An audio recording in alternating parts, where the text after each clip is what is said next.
All right, we have returned. Wow, just just totally unafraid, huh? Of the crazy drinks. Okay, Yo, I well, said off-leash dog park, man. yeah, Oh, what are they getting their noses into now? Oh, he ate like some garbage, drank some garbage water or whatever, like eating another dog's poop. It's just what's yeah, up. yeah. I mean, you're not wrong. You're not wrong. It's that's a thing. It does definitely feel a little like off leash dog park. Um, so let's. I want to know. Okay, so there's an indeterminate amount of time that passes between when that happened and yeah, exactly. Um, and yeah, when we catch up with you again. Um, so I guess what I want to know is, Agnes, where do you go after your meeting with Simon? Um, I probably I probably hang out with him for a little while and then tell him where I'm staying Mm-hmm. and then just head back to Basil's Okay. pad, hoping to find the other guys because I don't know where they went. Okay. So Sure. Okay, I just want to know where you were to take yeah, account I of that. I would just be Okay. like kind of walking the streets and then going back there. Okay. All right. So, um, I think that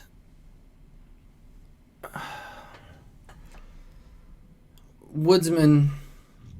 I think that we come back to you, and you are you're in the like the royal woods. Um, it's like Okay. early autumn. The leaves are sort of a golden color. Um, and you're walking a path you've walked, a dozen times. Um, and this is as it should be, right? It feels normal. You've been here before. You're on the lookout for you're doing your job. You're looking out for like sick animals or plants not growing the way they should. Looking for signs of poachers, Hmm. and I think that you feel a drop of rain land on your cheek, um, and you go to wipe it away, and your fingers come away like crimson, Hmm. um, and you feel like more like rain start to pour, and you notice the like red drops sort of splattering on the earth around you, and on the trees, and in some distant remove, this seems out of place. Like you like this isn't how rain is supposed to be Hmm. somehow. But you're not supposed to be out in the rain, and so you need to get home. And thankfully, there it is, right in front of you. Right, as though by magic, you see directly ahead of you at the end of the path. You Hmm. see your home, and not the dilapidated, snow-covered darkness we saw earlier, but the way it should be. What does it Right. look like? Well, the thatched roof is looking pristine and well kept. There is smoke coming from the chimney, a warm glow in the windows, and probably like a wreath of like wildflowers hanging from the door. Okay, perfect. So as you approach, yeah, you notice again at some distant remove, the flowers in the wreath are all uh, in various stages of open and closedness. They're like the glistening, oily lotus from the bowl. They're all sort of curled in around themselves, and you hear a child crying in the house. Um, your like woolen cloak is beginning to get heavy with the weight Hmm. of the rain seeping into it. What are you doing? Well, as my cloak begins to feel heavy, I try to shrug it off and just leave it on the ground where I am Okay. and move to the door.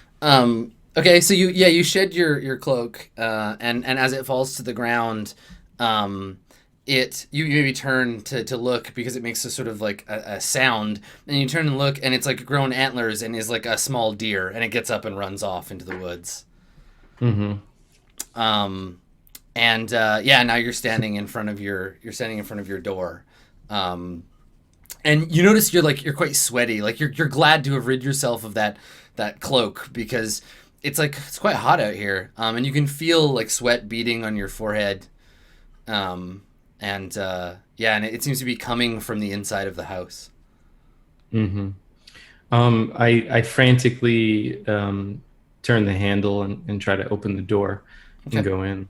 Okay. So you turn the handle and I guess pull open the door, and the inside of your cabin is just like a never-ending darkness in all directions.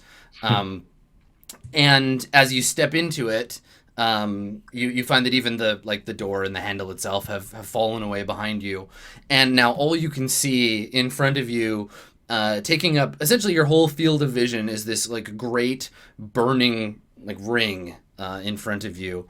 Um, and where on the woodsman is your like cursed mark? Because Um, everybody has one. It's like hand sized somewhere on you. yeah. I think it's upper inner forearm. Yeah. Okay.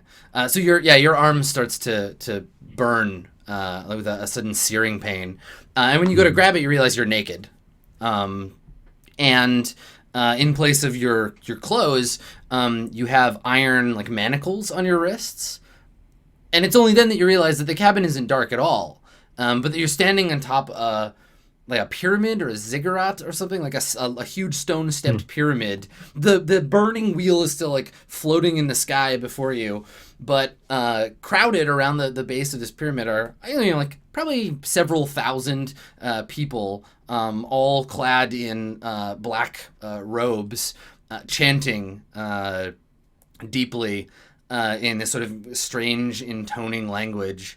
And yeah, you realize you're chained to this like a great stone pyramid. Hmm. Um, but like that's normal. You're not startled by it, or like it doesn't strike you as being unusual. Hmm. And you can see beyond the pyramid this like vista of like white like towers coming up in the darkness in the sort of red sky. And there's a like you can see the ocean reflecting the sun beyond the clouds, like somewhere off in the distance. Hmm. Um, you feel a hand on your shoulder, like a calming presence, a hand on your shoulder. Um, whose hand is it? Like without looking. It is the hand of my wife. Okay. Um, and so when you turn to look, you're in your cabin again, and your wife is smiling at you. You're sitting in your chair. You can smell like a familiar like pipe smoke in the air, maybe the smell of like meat cooking. Um, and yeah, you look up at her and she's smiling at you, and she's holding in her arms like a bundle, like a wrapped bundle of like cloth, like she's holding a baby. Hmm. Um, and she without saying anything, she like goes to give the child to you, like it's something that you need to attend to. Hmm. I take the bundle and I pull back the wrappings Okay, yeah, to. the bundle is heavy and warm and like dripping in your arms, and you look, and like at your feet there's like droplets of blood dripping from this bundle. Mhm. And you like pull the like wrappings away, and inside is the like plucked bird from the card that you saw Rooster play. There's just this like dead bird with its neck like twisted in the bundle. um, and I think that you hear a voice somewhere far away. You don't remember, like it's like you're definitely remembering something someone said to you, And maybe you feel your like lips moving when this voice speaks. It's a child's voice, and she's asking you to take her out into the woods again, and to show her the grove. And I think that you realize you're crying. There are tears in your eyes, and as you like blink them away, we get just the vaguest impression of a young girl dressed in like the clothes of royalty. She has dark skin and pale hair, kind of like bundled up on her head, and you know that it's the last time that you ever saw the child empress alive before you took her out into the woods. And I think that you feel the rain again, and you blink through it as the like water is in your face, and you start to see the like sky of Graustad again, and you realize you're lying like on your back in the street, so you're looking up, and you have this like weird perspective of the streets, and there's a like when you wake up, you startle the dog that was pissing on you, and it runs off like with a yelp. And there's something like your initially you think that your mouth just feels like dry or something, but you realize there's something like in your mouth, like something jammed in there, and you're having kind of trouble like breathing. You realize you're like, yeah, there's something like dry and weird in your mouth. So I think I initially try to say whoa, but like it doesn't come out that way. Yeah, you like choke a little bit. And so I like kind of cough whatever it is out of my mouth. Okay.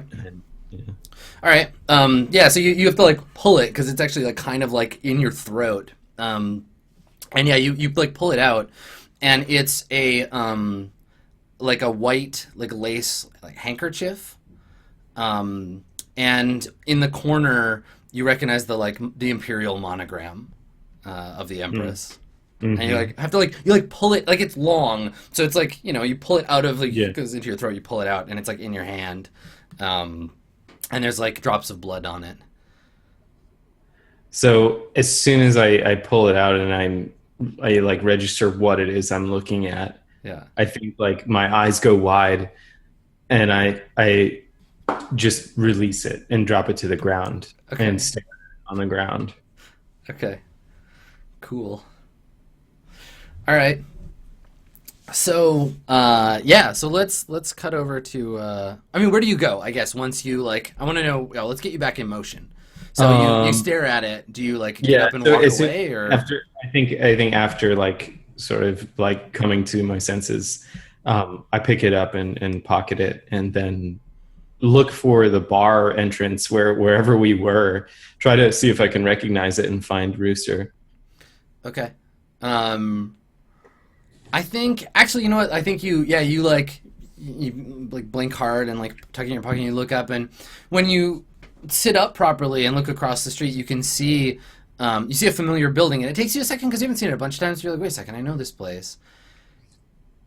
And you see someone walk up to it, and she looks familiar too, but your head is like throbbing, and you still feel like hot. And you see her like knock on the door, and there's like quiet, and she's saying something, like she's saying someone's name, and you can hear her saying like, Basil, and you realize that it's Agnes. So Agnes, this is like you've just arrived at Red Root Manor, and the door's closed, and you're just like knocking to get in. But you didn't notice the woodsman. Maybe you saw some vagabond like passed out on the street, but maybe. So I think like if anything, if you're still asking Basil, you probably start to hear like some loud like coughing, like just kind of retching after pulling that thing out of my throat, and also coming to after like this crazy trip. So I don't know if you react to that or not, but that's what I'm doing. Yeah, you hear a loud pained noise behind you. Yeah. Oh dear God. Wait, so wait.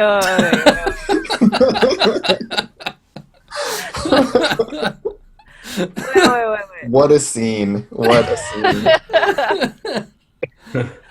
Oh my god. We're both outside, right? Yeah, you're on the street. And he And So he you've just just gone back to the house, but the door's locked, so you were just, I don't know, knocking to get in. And then you hear like retching behind you. all right. Well, I turn because that's weird. Yep. You see the woodsman. Is he standing or is he still on the ground? It's entirely up to the Are you woodsman. I'm still on the ground. I have not managed to get You up. kind of yet. like turn to the side to puke a little. And then, like, But I do sort of like leaning heavily against the ground. I sort of raise a hand and I'm like like this. I run over to you and I'm like, what? What? What? What happened to you? We Because it looks like you're more than just like drunk, right? Maybe like, I don't know. What do you? I think this is an eye of the beholder situation. Like, Yeah. yeah. I mean I think you should probably decide, Agnes, but I probably just assume that you like wrecked yourself, and yeah. nothing out of the ordinary. Well, yeah. And No when you offense. say, what the hell happened, I'm just like rooster and flower juice. Flat. Okay. Burning. Do you need help? Do I need to carry you to safety again? And I just kind of like reach a hand up and I'm like pull me up. Alright. And I like kind of sling him over my shoulders. Well, as Not, soon as not you thinking that might make him sick or something. let me compress your abdomen a little for you Exactly. here. as soon as you grab me at all, I think like I immediately like regret gesturing and like clutch my stomach.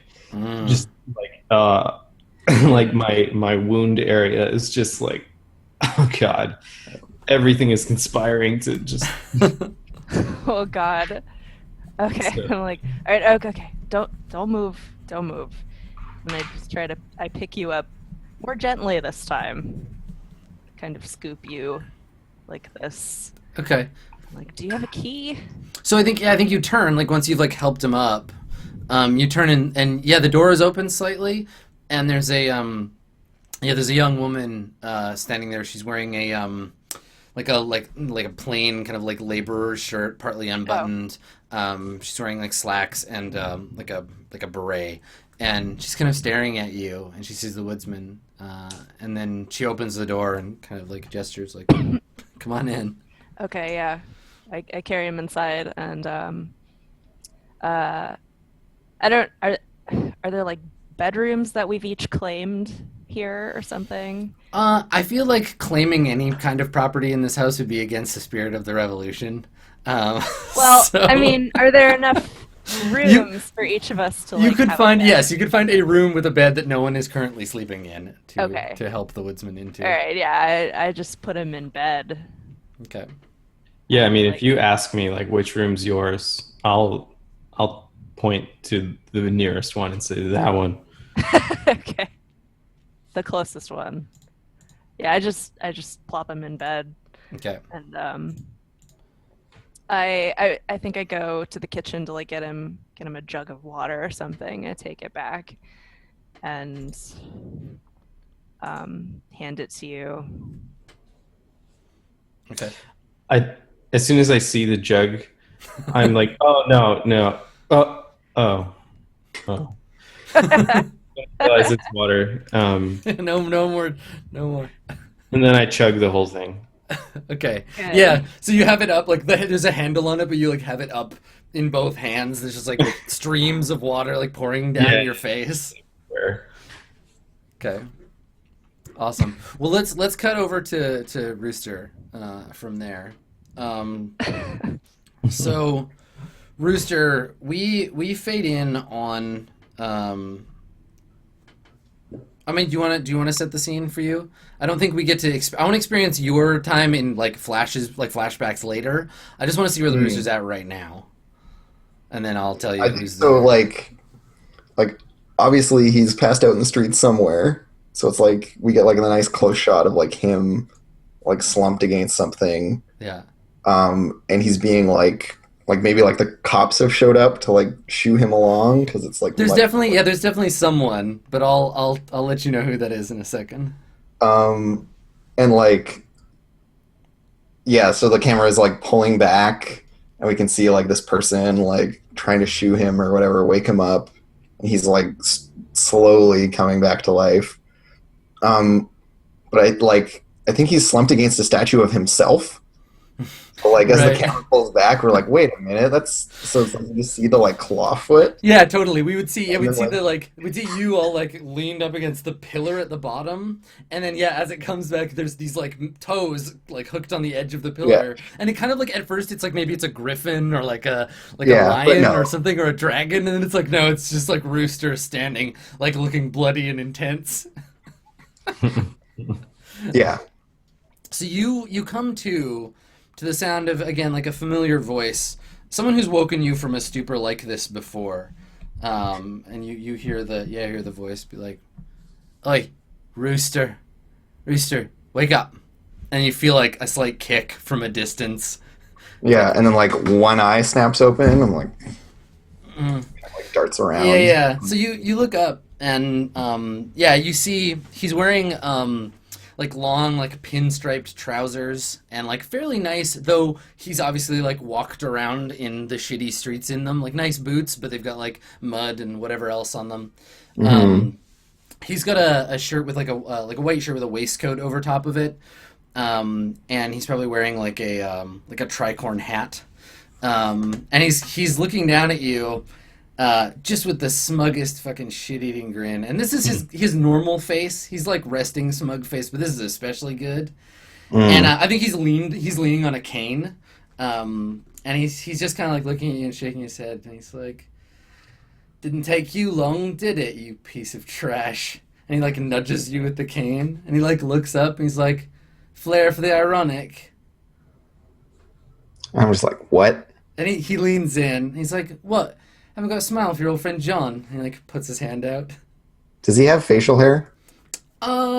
Yeah, he totally has this like affected like beard of the nobility, and he tells people like, yeah, no, I'm like I wear it ironically, but like Yeah, he always had aspirations to be, you know. If he leans in close enough, I just like grab hold of that and pull him right in.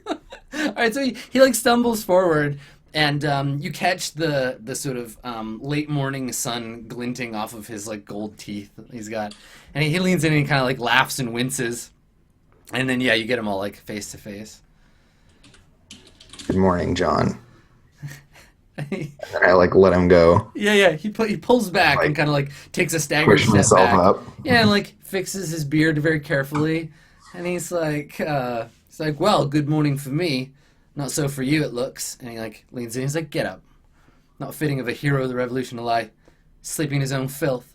Or wait, did you do that?" And he like points at like some like filthy water nearby. And I just like gesture at the statue, like that's what I'm doing in the statue. It's fine. Get up. Okay. Yeah, he helps you up, and you spot, I think, behind him, there's like a woman and her children, and the children are like staring at you and like pointing, and the woman's like, "Let's get the fuck out of here, don't point." But like they recognize you, like she does too, but the kids are just like, "Hey, that's that guy from the statue." It's really him. Yeah, do you like give them a look or? Yeah, I don't really acknowledge the kids. I'm just like staring John down. The fuck you want? He's like, "Well, I missed you at my establishment last night. Heard you and a friend were there. Thought I'd stop by, but you were long gone when I did. Busy night." You own that one too? He shrugs. Recent. What don't you own? You say that, and he laughs. He's like, "Well, I lost my chance to own you, didn't I?" And that gives you a poke in the chest. And like I think like once he has said that, my sword is immediately drawn, and I'm just like pinning him against the wall or something. Okay. Like Yeah. immediately stops being funny. 'Cause Yeah. You push him against the wall. He's like, okay, all right. Not funny. I understand. No more slaves. I get it. Revolution, and everything. Like puts his hands up very conciliatorily. Look, I'm not here to make you mad, Rooster. I just give us some space, would you? I'm like, no, I prefer talking this way. It's like, right, okay, intimate's fine, that's fine. What I had to tell you is not for any like kind of glance around conspiratorially, not for everyone's ears anyhow. I've got opportunity for you, if you've got money. You're gonna have to speak plainer to me today. And I like wince. Yeah. He's like, look, we could take this inside. I've got an office nearby. Bit the hair of the dog, right? Make you feel better? I'm very comfortable right here. And I like just nudge him with the tip of the sword, just like that little extra bit. Yeah, he's like, yeah. He's like, okay, right, fine. Well, look, thing is, I heard you came into some money recently. The government fund. And I just like yeah. wall him.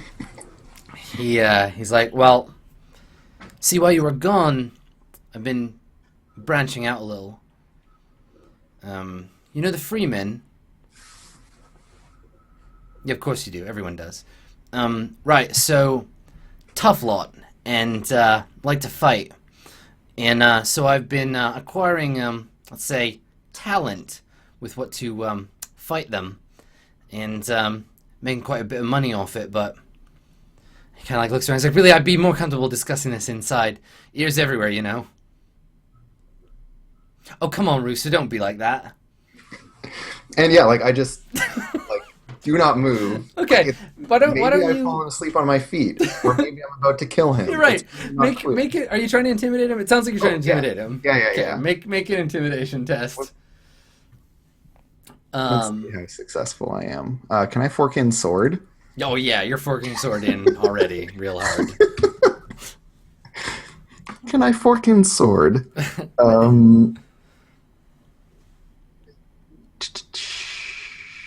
Okay, yeah, I think that's all I'm gonna fork in.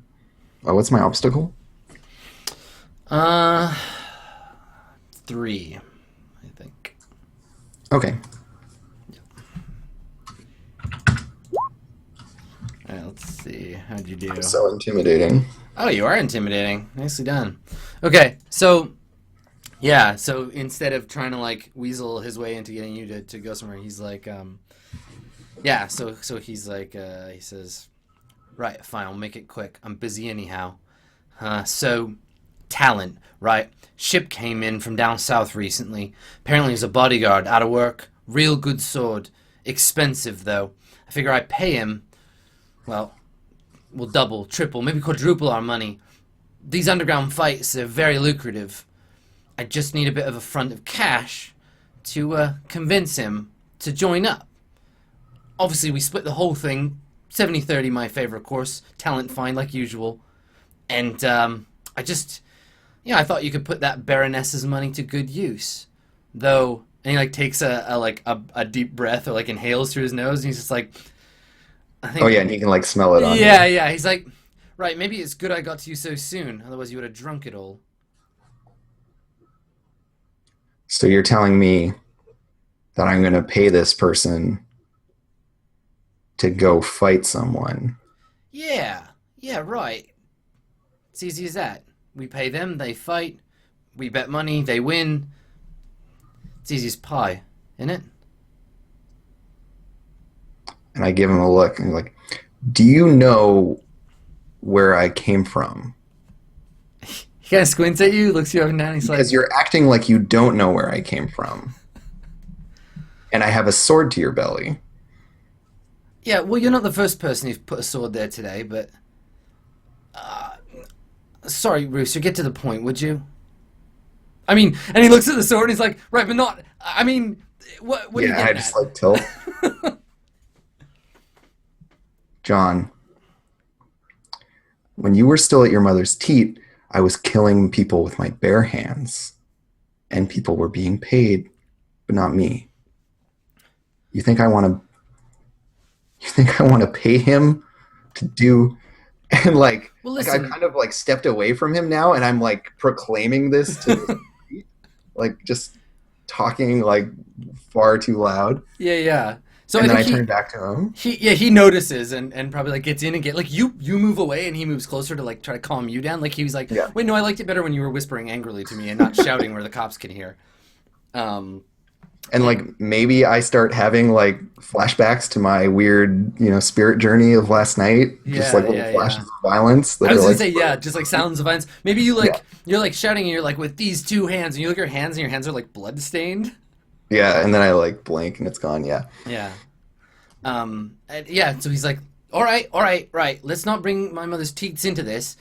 And he like comes up to you and he says, look, if you want to do it yourself, fine. Everyone knows even though you only got one leg, you're great in a fight. I just didn't want to presume you'd... And he like looks around, kind of like looks at the statue of you, like looking menacing with a sword. It's like, He's like, I'm here pointing a sword. And Yeah. I'm there pointing a sword. yeah. So he's like, look, all right. And he like reaches into one of his many like hidden pockets, and he takes out a piece of paper, like a pamphlet, and he holds it out to you. Again, like a long way, so like because he's at sword length, so he's like trying to give it to you. And he's like, you want to see how the fights work? Be there tonight. Big fight. Not, rooster big, but big. Come check it out. And we can talk after. Bring your friends. And he like looks around and he's like, speaking of which, was there another bloke with you? Maybe I ate him last night. He laughs. Kind of. Like he's just like, right, well, business calls. So, and he like picks his cane up and kind of taps you like jauntily with it, like on the arm, and he's like, so, right, come by tonight and we'll talk. I can make you money, Rooster. I've seen your house. And he's like backing away. Looks like shit. We'll get you some furniture. And I just like sheath my sword. I don't even pick up his pamphlet. I look at the statue Yeah. and I spit. Sure. And your like outstretched sword, which is supposed to look like heroic and shit, has like pigeons sitting on it. And they just kind of Yeah, like exactly. cock their head at you and are just like, "Pooh, pooh." Cool. And then you storm off. And I like walk off. Yeah. Okay, cool. Where are you going? Are you going back to rest or? No. I don't know. Just let me look at these words I wrote down earlier. Let me look at my beliefs and instincts. Okay, so meanwhile, back at the mansion, Woodsman, you are recuperating, and I think we're in the other room, and so like I was describing before, so you can kind of envision it, Agnes. The Redroot Manor is an old house. Old to the point that it's like a little dilapidated. It's a manor house. It's much bigger than would be modest for a single family to live in these post-revolutionary times. And as such, it's been reclaimed by the revolution to serve as a sort of boarding house for young firebrands. Disillusioned youth, heroes of the revolution with no place to stay. That sort of thing. So at any given time, there's like 20 people sleeping here in various places. The rooms have been repurposed for... So like we were talking about last time, how it's a big manor house with lots of rooms that no one really like knows what they're for. Okay. They're sort of stripped of purpose. So a lot of people will Yeah. just be like sleeping on the floor in a room that maybe was a study or like an antechamber or something at one point. But there's still this main hall. And at one end of the hall... are these big double doors that open up into the foyer and then out into the street. And on the other end, because there are, this is on a sort of like cliffside overlooking the river, there's another set of doors that lead out onto a veranda that I think now, because it's starting to warm up, are probably open. And also to keep the like cigarette smoke clear, because these are, young writers and stuff, and they're smoking and drinking pretty much all day, all the time. And so maybe you're in this room, this main hall, and there's this big wooden table that looks like it wasn't looted. You can see the deep scratches in the floor where people tried to drag it out, and maybe it hit the door, and they were like, nah. It was probably built in this room. Yeah. And someone tried to steal it, or a group of someone's, but we're like, nah, fuck it, it's too big. And all the chairs around the table, they don't match. They're from different places. Mm-hmm.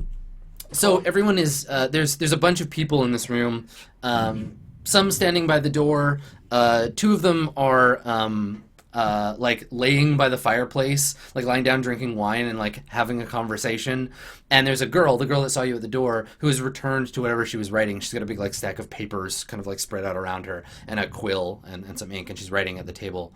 And when you come back from giving the woodsman some water, she looks up at you, and she looks at you in a way that you haven't seen in some time but still recognize, where she wants to talk to you but is nervous to say anything because she recognizes you. She's just buying into the propaganda so hard, and it's just whoa, you're you. Mm-hmm. But you can tell she wants to engage you. So I just sort of stop for a moment and take in this sort of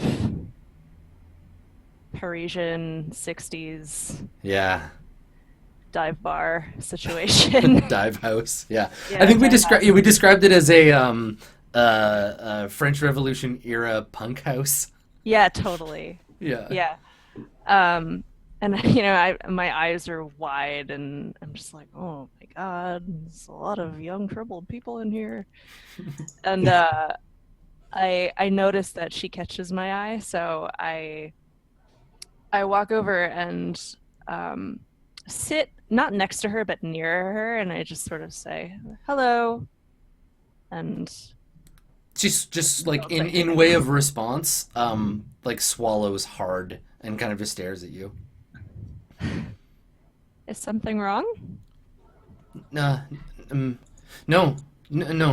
I just nothing. I'm sorry. Just looks very intently down at her writing. Why are you sorry? I don't know. I didn't want to interrupt you. And she looks back at where you came from.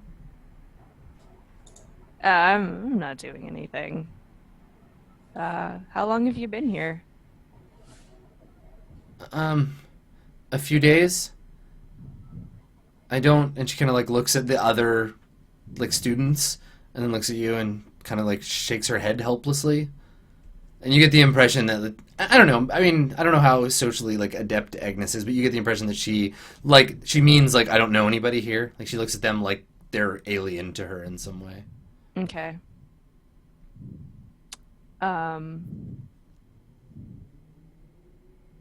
Say, what do you got there? Are you studying something? She shakes her head. No, I'm trying to interpret some. I'd show you, but they've gone missing.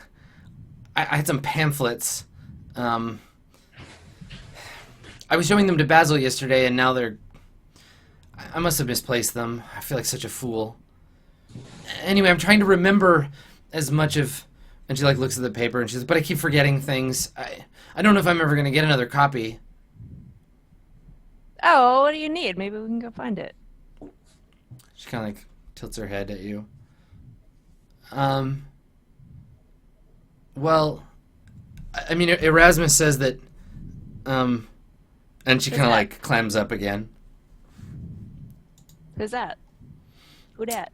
Do you want to try to lure her out? Because she's being very closed off and seems kind of nervous around you. Yeah, I'm trying to be overly friendly. I'm just oh, who's that? Yeah. Trying to seem interested in who she is. Okay. So yeah, I guess so. Okay. Why don't you roll your persuasion? All right. She has a will. It'll be ob 2. She's a will of 2. Okay. Do you have persuasion, or are you learning it? I'm looking. I don't think I do. No, I don't. Okay. It's not okay. So you can you roll your will. It'll be ob 4, Ooh. and you can either mark a will test or you can mark a test towards learning persuasion. If you fail, she's gonna lie to you, but she'll give you some of the story. Okay. Okay. All right. So I think she says to you, she shakes her head and she says, "Oh, Erasmus is just he's a philosopher. I studied him for a while at school, before the school was closed, and I'm thinking about becoming a philosopher myself, and I wanted to." He says some complicated things about the revolution, and I haven't fully processed them yet. I find that, and she gestures at the writing. It's like I find it helps if I, and you notice that while she's talking, she's just kind of like shuffling the papers together and like intentionally putting some papers under other ones. Mm-hmm. If you want to, Colin, if you want to have the woodsman come into the scene, and same goes for you, Andrew. If you want to just like come home at any time, you're welcome to. This is just a like at Red Root Manor kind of scene. Yeah, I think that makes sense. I just sort of like, slowly stumble in, sort of exhausted. Okay. Yeah, and I think that both of the women at the table, like Agnes and this girl, turn to look at you, and the girl sort of sighs with relief. Is she like really young? Yeah, she's probably like 16. Uh-huh. So she's like an adult, but she's like a bullshit terrible adult. Mm-hmm. Okay. They're making her work 50 to 70 hours a week. I mean, she's considered an adult by society. Like she could get married if she wanted to, or like have a job or whatever. But she's still a 16-year-old. Like she's still pretty inexperienced. Mm-hmm. And plus, keep in mind too that like kids of that age in this situation were raised in one system, and then the system changed, where it was like, you will grow up, and your parents will take care of you, and then we will marry you to someone, and they will take care of you. But now it's like, you grew up, and your parents took care of you, and now fuck the system, and now you're on your own. And so she's just kind of like, I don't know what to do. Yeah, that blows. Yeah. So, So she looks at the woodsman, and then looks at you, and is like, oh, excuse me, and like picks up her like bundle of papers and looks like she's gonna leave. Aw. Well, I mean, I'm not really trying to get anything out of her at the moment. I was just trying to have a conversation with Sure. her. So I guess I just say something to respond to what she said, like, oh well, it's very good to be curious. Keep studying. That's good. Mm-hmm. Sort of thing. Okay, so she walks away, and you notice she dropped a paper, or she like left one. It's fallen. Like when she went to sit back down again, her chair pinned it under the leg. There's a piece of paper lying on the floor. Nice. Yeah. I like scooted under me with my foot. Okay, just gonna hide it. All right. Yeah. Okay. I don't think I pick it up right away though. I think I just kind of like keep it under my foot so no one sees me bend over. Okay. And I'll probably pick it up at some point later. Okay. You feeling better, Woodsman? Yeah, you could say that. That's good. And I'm like, while I say that, I'm actually like sort of subconsciously clenching my upper forearm a little bit, like rubbing it. Yeah.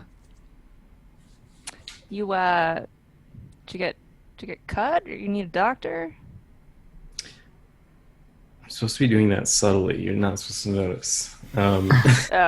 No. All right. Well, Agnes is okay, so Agnes. perceptive. Agnes, why don't you make a perception test to see if you notice the woodsman's unusual condition? No, it's fine. No, when I can roll for it. That's totally fine. That's fair. Yeah. No, I mean, it's not like I Nice. was deliberately trying to hide it, so it's not your fault if you see it.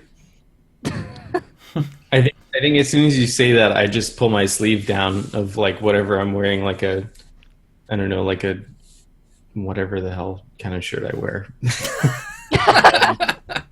I like to imagine the woodsman is also just as confused about his clothes. He's like, "What the fuck's with this shirt? Yeah, Who invented shirts? What is this leather about?" or like some sort of like, I don't know, linen something Yeah, under it would the be like Yeah. probably like a linen shirt with like laces Yeah. in the front. Yeah. So I just hastily pulled my sleeve down to my wrist, and I'm just like, it was the stuff with the rooster and the flowers. I Yeah. well, I don't press you on the arm, but I'm like, yeah, you were saying some goofy stuff the other day about flower juice, and where is the rooster? He's not with you? Uh-uh. Hmm. Couldn't- Is this where we do the like So, the like Archer smash cut to the rooster? Yeah. Where is Yeah. that guy? All right, rooster, where you at?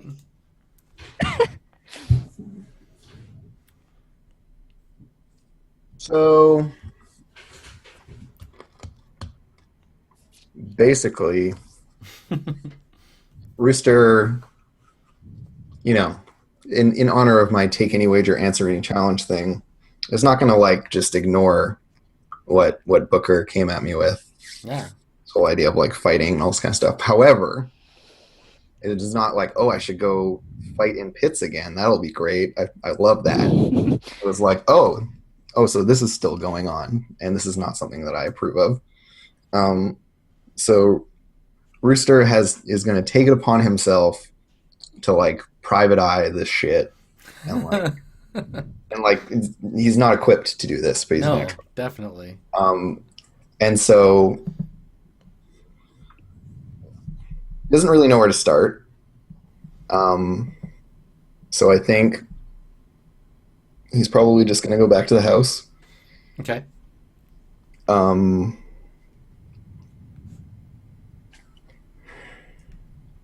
Because he doesn't really have. But maybe like we have like a little montage of him like going by the docks. Because Booker was talking about how the guy's like coming in on a ship or whatever, and he's just like watches ships come in for a little bit, and is like looking for anything out of the ordinary or like anyone that stands out to him as like a person who is violent or whatever. Mm-hmm. And then like he like wanders back by the by like the Freeman place, and is just like checking them out because Booker also mentioned that they were involved. Mm-hmm. And so he's just kind of like mulling all this stuff over and like glowering at these various people and places, Okay. and then like makes it back to the manor Sure. like quite a bit later in the day. Okay, so when you get back to the manor, yeah, I mean, I think you arrive feeling, yeah, particularly sour, and like also like your leg like just throbbing, right? Like walking around on a medieval prosthetic is not a comfortable thing to do all day. Mhm. So yeah, when you get back, you're just like in pain, and your like hip hurts, and you've had like, and this is true of the woodsman too. Like you've had the weirdest hangover in that like it's not just like nausea and headaches and like that, but like you keep hearing things that aren't there. Like you hear someone and you swear you heard someone say your voice, and you turn around and there's nobody you recognize there. Or like Yeah. you have to keep asking people what they're saying, like 'cause someone will say something to you and you're like you don't understand the words that they're using, Yeah, and then like fun time. yeah, and stuff like you keep like stuff keeps sticking on the end of your tongue where you're like I have to go to, and you like can't remember the word for the place you need to go. So it's just a very disorienting place to be in when you arrive finally. And I think that you get lost like a dozen times trying to get here, Oh, yeah. and you finally get here and you're just like tired and exhausted and pissed off. Sounds about right. Yeah. And so night has fallen, so now the like students that were being like having some propriety and not like drinking during the day have no excuse anymore. So I think that you hear from outside, Rooster, when you approach, you hear the sound of like accordion music inside. And there seems to be like upstairs, like on the second floor, on one of the balconies, you actually spot there's like two of the like young revolutionaries And they're like leaned up against the railing of one of these like the little room balconies, and they're making out, and one of them like knocks a bottle off the railing and it like smashes next to you.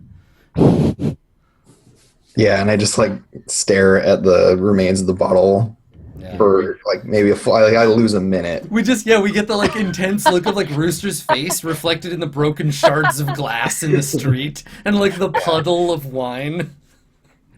Yeah, and like he just gets lost in that for a little bit, and then like sways a little and keeps like walks through the door. Okay. See, I was thinking we get lost in that image, and then we cut immediately to like feet hanging out, like hands on an ankle, and just a guy hanging out a window. Again. The inside of the house splattered with blood. Oh no. Just keep No, I think he goes looking for y'all. Okay. Okay.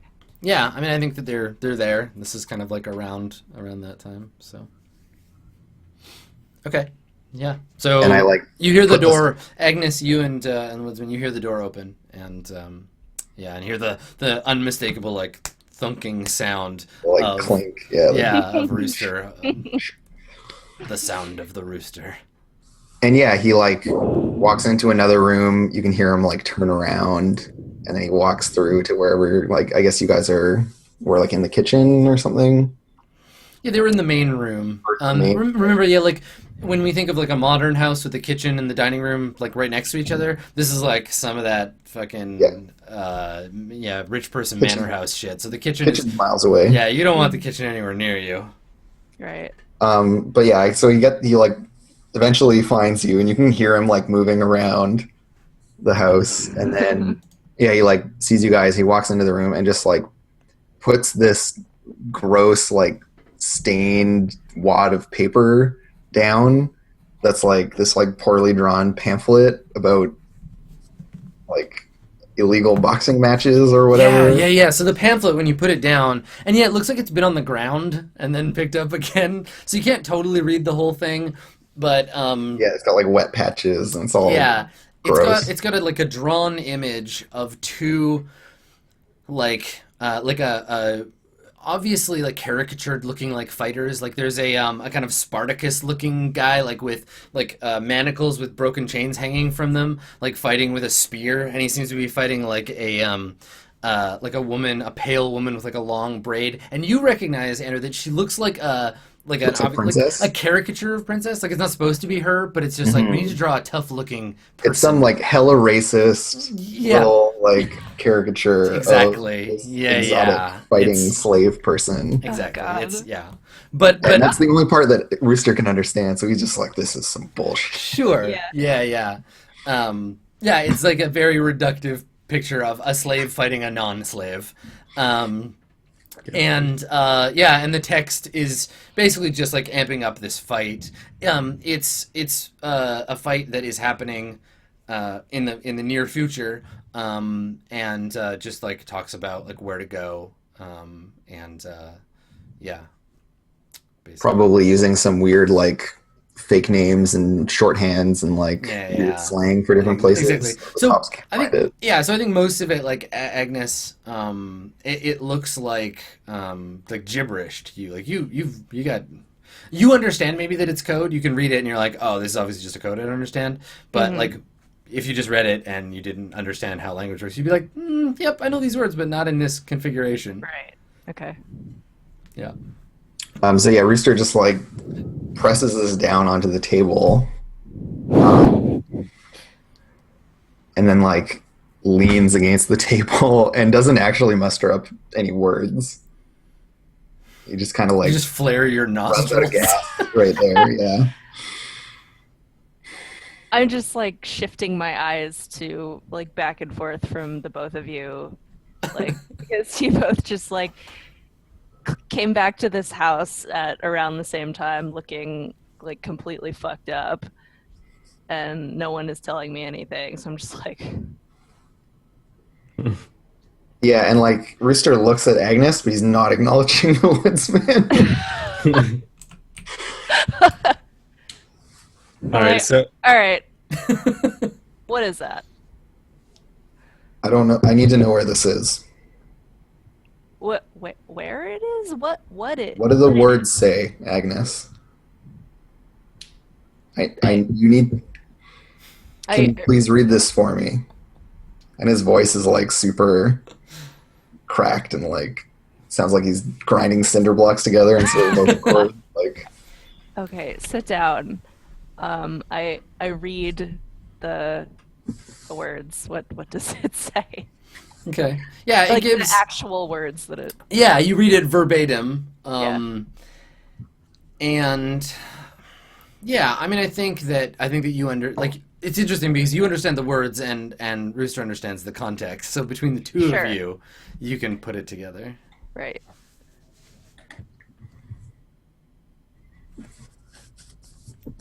Yeah. So it gives a location. Rooster, you figure like it's directions from one place to another. It's literally like go here, then do this, then turn around twice and do this, and go up and then go down these stairs. Then ask Frank for the way through. And like it's like a really kind of like you got to know a guy kind of like way of describing how to get to a place. But yeah, you know where to go now if you need to. and Rooster just kind of nods, and then like now that he's got this information, he doesn't necessarily like jump to doing anything with it. And he just like slumps into a chair. What's this all about? I just ask the room. None of your business, dead boy. Excuse me? Were you not with me last And night? like he's saying this but he's looking at Agnes. So it's like super awkward. He's like making eye contact with Agnes while he says like invectives. Oof. Yeah, I have like my head cocked to the side. I'm like, it just looks super confused. I mean, there might have been someone with me, but I lost them. Ran off into a fucking Black Lotus. Did you not partake in the same poison? What the hell? Where were you? What? What? I'm not gonna be able to go back there anymore. And like he's finally like over the whole like not looking at the woodsman thing and is like looking at it again. Not gonna be able to go back there anymore. Well, why would you want to? You know, I actually kind of liked that place. Yeah, I can see that.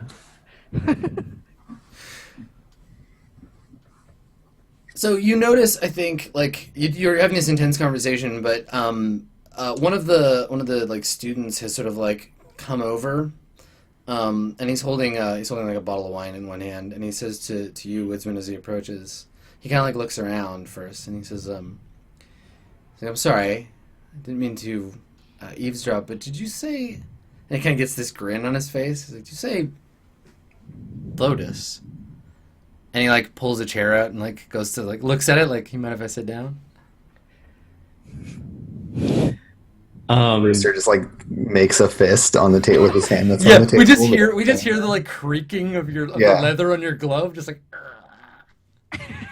I think I actually like reach for his collar or something, just for like his shirt, and pull him to. So I think you go to reach for him, and he thinks like you're reaching, and he like puts the bottle in your hand as you reach to him.